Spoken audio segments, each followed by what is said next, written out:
네, 안녕하십니까. 서울대학교 국제학예연구소 소장 신성호입니다. 오늘 또 저희가 이 미국 대선 관련한 또 특별한 손님을 모시고 지난주에 있었던 첫 번째 대선 토론에 관한 이야기를 나누어 보겠습니다. 저희가 올 초에도 이미 한번 우리 오늘 나오신 하상헌 교수님을 모시고 올 한 해 미국 대선이 어떻게 진행될지에 대해서 한번 전망해 보는 시간을 가졌는데요. 지금 어느덧 시간이 이제 중반전을 도달했습니다. 벌써 이제 11월 5일 미국 대선이 이제 5달도 채 남지 않은 상태에서 지난주에 첫 번째 대선 토론이 있었고요. 그거에 관해서 여러 가지 여러 말들이 많이 나오고 있는데 오늘 우리 서강대학교 정치외교학과의 하상헌 교수님을 모시고 지난주 대선 토론뿐만 아니고 현재 올해 진행되고 있는 미국 대선의 중간 점검 겸해서 이야기를 나눠보는 시간을 가지도록 하겠습니다. 이렇게 바쁘신데 나와주셔서 감사합니다. 뭐 다시 뵙게 돼서 반갑습니다. 네, 안녕하십니까. 네. 그러면 뭐 바로 이제 제가 몇 가지 이제 질문을 좀 드리면서 이제 자연스럽게 얘기를 나누면 될 것 같은데요. 지난주 이제 저희 미국 현지 시간으로 목요일, 저희 시간으로는 아마 금요일 오전이었던 것 같고 CNN 앵커가 주관하는 첫 번째 대선 토론회가 있었는데 이것 자체가 좀 이례적이었죠. 첫 번째는 굉장히 딴 때에 비해서 좀 일찍 6월 달인데 벌써 시작이 됐다 말씀해 주시겠지만 그리고 그거 이전에 지금 나온 토론 당사자 자체가 한 명은 전직 대통령 그리고 당연히 다른 한 분은 현직 대통령이 조 바이든 대통령이 나왔는데 전직과 현직이 대선 토론하는 것 자체가 아마 미국 역사상 처음이었던 걸로 알고 있습니다. 뭐 그것 자체로도 뭐 많은 화제를 몰고 온 토론이었는데 물론 그 토론 자체도 그 진행 과정에서 뭐 이미 언론 매체를 통해서 다 아시고 계시겠지만 바이든 대통령이 굉장히 힘들어하는 모습을 보이면서 뭐 이거는 참패했다. 민주당 여당 입장에서는 뭐 이거는 재앙이다. 뭐 아니면 뭐 패닉 이러면서 완전히 뭐 지금 민주당 진영 전체가 공포에 휩쓸리고 그러면서 심지어 이제 바이든 대통령이 후보를 본인이 스스로 사퇴하고 새로운 뭐 후보를 민주당 내에서 내야 되는 거 아니냐 뭐 이런 얘기들이 막 나오고 있습니다. 그래서 물론 이 첫 번째 토론이라 많은 관심이 있었긴 했지만 생각보다는 파장이 큰 것 같습니다. 어쨌든 이번 대선 토론에 대해서 관전 포인트를 한번 우리 하 교수님께서 몇 가지 말씀해 주시면 감사하겠습니다. 네, 뭐 아주 많은 이야기를 해주셨는데요. 그래서 아이템별로 하나씩 좀 나눠서 좀 살펴보도록 하겠습니다. 우선 이제 처음에 말씀하신 대로 이번 이제 미국 대통령 후보 토론회는 예전보다는 좀 일찍 열린 게 사실입니다. 원래 이제 대통령 후보 TV 토론회는 원래는 이제 1960년에 처음 시작을 했고 케네디랑 닉슨 그리고 이제 한동안 안 하다가 이제 1976년서부터 이제 다시 시작이 됐는데 요즘은 이제 11월 선거를 앞두고 9월, 10월 요 이제 2달 동안 대통령 후보들이 3회에 걸쳐서 뭐 서로 다른 형식으로 서로 다른 주제로 토론회를 갖는 게 일반적이고요. 그리고 이제 부통령 후보들도 이제 결정이 되면은 부통령 후보들도 이제 한 번 정도 이제 토론회를 갖는 게 이제 관행입니다. 그래서 원래는 이제 9월, 10월에 벌어졌던 게 대통령 후보들 간의 토론회인데 이번에는 이제 6월 말 이례적으로 엄청나게 빨리 첫 번째 토론회를 갖게 되었죠. 이유는 바이든 대통령이 좀 일찍 갔자 이번에는 이런 식으로 심지어 이제 전당대회도 하기 전에 이제 우리 어차피 말씀하신 대로 전직 대통령, 현직 대통령이니까는 이미 이제 유권자들이 알 만큼은 아는 상황이니까 뭐 빨리 해도 되지 않냐 뭐 이런 이제 의미로 제안을 했는데 트럼프 전 대통령이 수락을 해서 그래서 이제 CNN에서 6월 말에 이제 첫 번째 토론회를 갖게 되는 그런 상황입니다. 근데 이제 정치학자들이 이제까지 연구한 결과에 따르면은 그 9월, 10월에 보통 이제 한 3회에 걸쳐 갖고 갖는 그 대통령 후보 토론회가 과연 선거 결과에 영향을 미치냐? 그러니까 즉 토론회 때 잘한 후보가 못한 후보에 비해 가지고 그 선거 날 좀 더 많은 표를 얻는 그런 이제 가시적인 효과를 얻느냐라는 거에 대한 이제 궁금증을 갖고 연구를 수행한 것들이 많은데요. 이제까지 정착자들의 연구는 9월, 10월에 벌어졌던 대통령 후보 토론회는 선거 결과에는 큰 영향을 미치지 않는다, 미미하다, 이제 이런 식의 결론을 지금까지는 내리고 있습니다.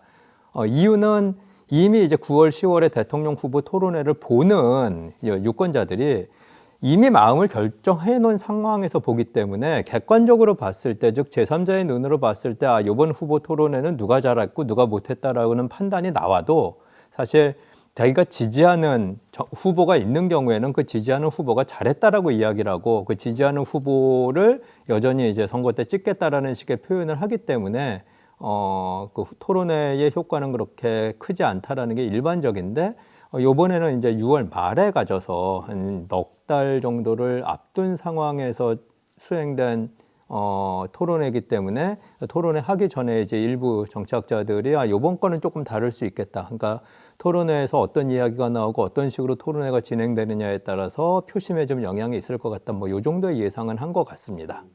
정작 어쨌든 토론회가 시작이 되니까 뭐 저도 지금 좀 감기 기운이 있어서 목소리가 좀 잠겨 있는데 바이든 대통령이 너무 목소리도 저도 그걸 생중계로 보긴 봤지만 너무 보기 쉬운 상태에서 또 힘도 너무 없고 그리고 또 심지어 여러 부분에서 제대로 답변도 이렇게 못하는 듯한 그런 모습을 보이면서 dealing with everything we have to do with look, if we finally beat Medicare.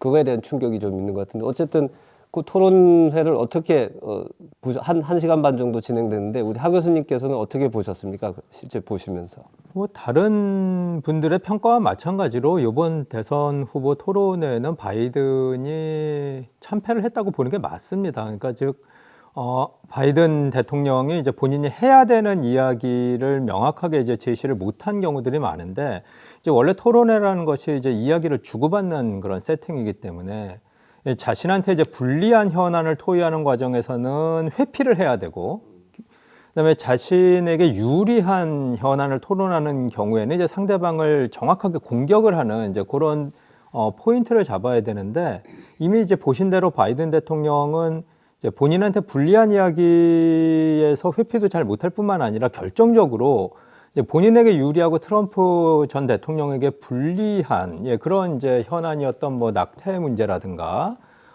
아니면은 이제 뭐 민주주의 위기라든가 이제 이런 거 관련된 이야기들을 할 때도 이제 공격적인 면을 보이지 못했다는 게 이제 가장 큰 문제라고 생각을 하고요.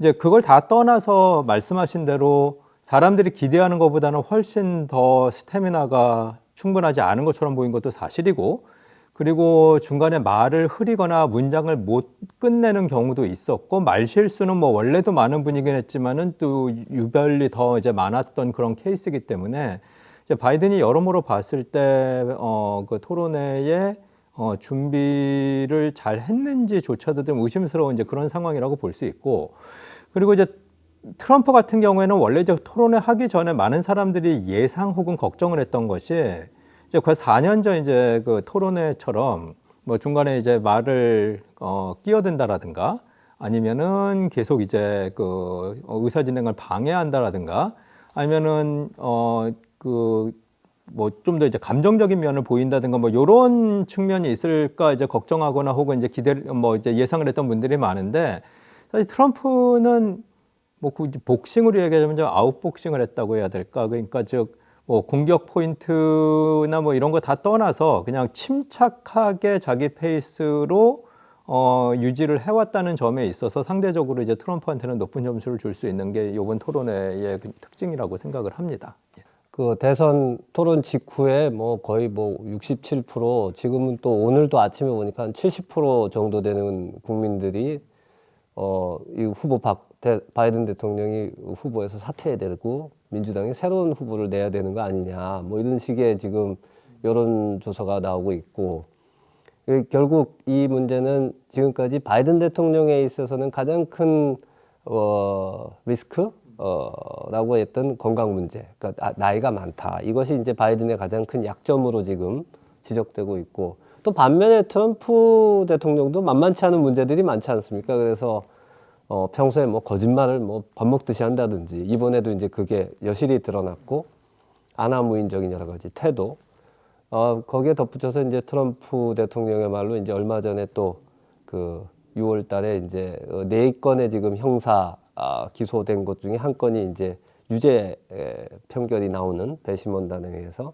그리고 나머지 3건도 이제, 그래서 뭐 사법 위기, 뭐 약점 이런 것들이 있는데, 어쨌든 지금 당장 바이든 대통령의 건강과 관련해서 이제 후보 뭐 중도 사퇴, 뭐 새로운 후보의 등장 가능성, 이런 얘기들이 막 쏟아져 나오고 있거든요. 뉴욕 타임즈 사설에서도 그렇게 얘기하고, 요 가능성에 대해서는 어떻게 보십니까? 그래서 몇 가지로 나눠서 좀 봐야 되는데요. 우선은 이제 그 질문에 답을 하기 위해서는 왜 2024년 나이가 82세인 바이든 대통령이 재선에 도전하도록 민주당에 내버려뒀나라는 걸 좀 생각을 해볼 필요가 있습니다. 그러니까 가장 쉬운 대답은 현직 대통령이 다시 재선에 도전하겠다라고 했을 때 그걸 말리는 게 관행이 아니기 때문에 그게 이제 바이든 대통령이 82세임에도 불구하고 재선 도전을 그냥 민주당에서 허락을 했다라는 게 쉬운 대답이긴 하지만, 사실 그 이면에 조금 더 이제 복잡한 내막이 있다라고 저는 생각을 해요. 그러니까 그 복잡한 내막은 공화당의 대통령 후보가 트럼프기 때문에 사실은 민주당에서 바이든만큼 트럼프를 대적하기가 좋은 그런 이제 후보가 없다라는 그 사실을 인지하는 게 중요합니다. 그러려면 이제 2020년 4년 전 선거까지 거슬러 올라가야 되는데, 이제 이미 예전에 이제 말씀을 드린 대로, 그러니까 2008년에 오바마라는 미국 역사상 최초의 흑인 대통령을 배출한 정당이 민주당이고, 그리고 당시 2008년, 2012년 기준으로 봤을 때, 우리 민주당은 이제 그 다음에는 미국 역사상 최초의 여성 대통령을 배출할 수 있겠나라는 그런 기대감이 부풀었던 그런 상황이었거든요. 그러니까 이제 민주당 정치인들 입장으로 봤을 때는 우리가 흑인 정치인을 대통령으로 처음으로 만들고, 그 다음에 여성 정치인을 대통령으로 만들 것 같고, 그러면은 일종의 미국 내의 리버럴 컨센서스가 만들어지는 거 아니냐. 그러니까 이제 진보적인 방향으로의 합의가 이루어졌기 때문에, 그러면 흑인 여성이 그 다음 대통령 하는 것, 히스패닉이 그 다음 대통령 하는 것, 심지어 성소수자가 그 다음 대통령 하는 것도 우리 미국에서는 열려있구나라는 그런 판단을 했던 게 이제 한 10여 년 전의 상황이라고 보시면 되거든요. 그래서 2020년 대통령 선거 때 민주당 경선을 보면은 바이든 대통령 후보, 당시 대통령 후보를 제외하고 여성 성소수자 혹은 인종소수자가 아닌 후보들을 찾아보기가 어려웠어요. 거의 다, 그 성소수자 아니면은 이제 여성 혹은 여성 흑인 이제 인종소수자 후보들이었던 거죠. 근데 공화당에서 트럼프가 일종의 그 문화전쟁의 백래시로 이제 후보직을 차지하고, 그리고 입으로 이제 여러 가지 이제 뭐 백인 우월주의적인 발언이라든가 아니면 이제 좀 문화적으로 봤을 때 퇴행적인 발언들을 일삼아서 세력을 규합하는 걸 보니까, 저런 트럼프에 대항하기 위해서는 민주당에서 성소수자라든가 아니면 인종소수자라든가 아니면 여성을 내세운다라는 게 쉬운 문제가 아닐 것 같다고. 여성 같은 경우에는 이제 이미 이제 2016년에 트럼프한테 진 바가 있기 때문에, 그러니까 그러면 도대체 트럼프를 대항할 수 있는 적당한 후보는 누구냐라고 했을 때 그때 이제 바이든이 치고 올라온 거거든요. 그래서 2020년 민주당 대통령 경선을 보면 초반에 뭐 바이든은 사실 논의 대상이 아니었어요. 뭐 아이오와 그 예비 선거라든가 이런 데서 뭐 크게 선전을 하지도 못했고, 네 번째쯤 진행된 사우스캐롤라이나 예비 선거에서부터 이제 올라왔고 결국 이제 대통령 후보가 된 상황이거든요. 자, 그렇게 된 바이든 대통령인데 트럼프를 이기고 2024년에도 트럼프가 나온다라고 하니, 사실 민주당 입장에서는 한 번 그래도 이겨본 후보가 지금 우리 당에 있는데 그 후보를 제외하고 나이가 많다는 이유로 다른 후보를 내세워서 과연 트럼프를 이길 수 있을 것이냐라는 생각을 했겠죠. 예, 그래서 나이가 있는 건 틀림없는 사실이고 걱정이 되는 부분도 분명히 있지만은 트럼프를 대항하기에는 여러 가지 인구사회학적 특징이 가장 적당한 사람이 바이든인 거고, 민주당 내에서 게다가 2020년에 한 번 이제 트럼프를 이긴 바가 있기 때문에 바이든으로 가도 큰 문제가 없지 않을까라는 판단을 한 것 같습니다. 그런데 우리가 이미 본 대로 지난주 토론회에서 바이든이 보여준 그 면모들이 상당히 실망스러웠거든요. 그래서 뭐 민주당 친화적인 언론들, 뭐 이제 뭐 뉴욕 타임즈라든가 워싱턴 포스트 같은 경우에도 지금 뭐 심지어 이제 사설을 통해서도 바이든이 물러나는 게 국가를 위해서 좋다 뭐 이런 이야기를 하는데, 그럼 과연 지금 선거를 한 4개월 정도 남겨놓은 상황에서 민주당이 대통령 후보를 교체를 할 수가 있냐라는 이제 문제가 있죠. 이론적으로 봤을 때 교체는 할 수 있습니다. 왜냐하면 전당대회를 아직 안 치렀기 때문에. 그러니까 예비 선거를 1월서부터 치르긴 했지만 결국 형식적으로 당의 대통령 후보를 결정하는 것은 전당대회이기 때문에 한 4,700명 가량 되는 대의원들이 이제 전당대회에 모여서 결국 이번 우리 2024년 선거에 민주당 대통령 후보는 누구다라는 거를 결정을 하거든요. 그러니까 전당대회에서 지금이 어떤 식으로 진행됐느냐에 상관없이 대의원들의 투표를 통해 가지고 새로 민주당에서 대통령 후보를 뽑을 수는 있는데, 근데 그러려면은 가장 중요한 전제 조건이 바이든 대통령이 본인 입으로 공개적으로 내가 2024년 11월에 선거에 나오지 않겠다는 이야기를 해야 돼요. 현직 대통령이 계속 재선에 도전하겠다고 하는데 그 대통령을 몰아내고 당에서 후보를 새로 만든다는 것은 있을 수 없는 일인 것 같습니다. 그래서 바이든 입으로 내가 재선에 도전하지 않겠다는 이야기가 나오면 그때서부터 출발이 되는 작업이라고 보시면 되겠고, 그래서 혹시라도 이제 바이든 대통령이 여러 판단을 했을 때 내가 그만두는 게 낫겠다 싶어서 11월 선거에 나오지 않겠다라고 한다면은, 그러면 지금 카말라 해리스 부통령을 비롯한 이제 다른 유력 정치인들이 일종의 이제 짧은 경선을 치르게 될 것이고, 그런 후보들을 놓고서는 민주당에서 대의원들이 투표를 통해 가지고 새로운 대통령 후보를 결정하는 뭐 그런 절차도 있을 수는 있습니다. 근데 현실적으로 봤을 때 바이든 대통령이 재선에 도전하지 않겠다는 선언을 하기가 상당히 어려울 것 같고, 본인이 그럴 의지도 없는 것 같고, 그리고 민주당 내 주요 정치인들이, 물론 언론에서는 계속 바이든한테 물러나라고 하지만은 민주당 내 주요 정치인들이 지금 계속 내는 메시지가 여전히 우리는 바이든 해리스 티켓을 밀고 있다라는 이야기를 하고 있는 상황이기 때문에 뭐 한 1, 2주일 지난 다음에 바이든 대통령 후보직 교체 문제는 좀 잠잠해지지 않을까, 이렇게 조심스럽게 좀 생각을 해봅니다. 언론에서 지금 막 직후에 나오는 얘기처럼 그렇게 쉽게 바이든 대통령 후보 사퇴나 후보를 바꾸는 일은 현실적으로는 좀 기대하기 어렵다라는 말씀인 것 같고요. 그 전당대회가 8월 경에 이제 8월 중순이죠. 네, 민주공화 둘 다. 공화당은 7월 중순이고요. 예.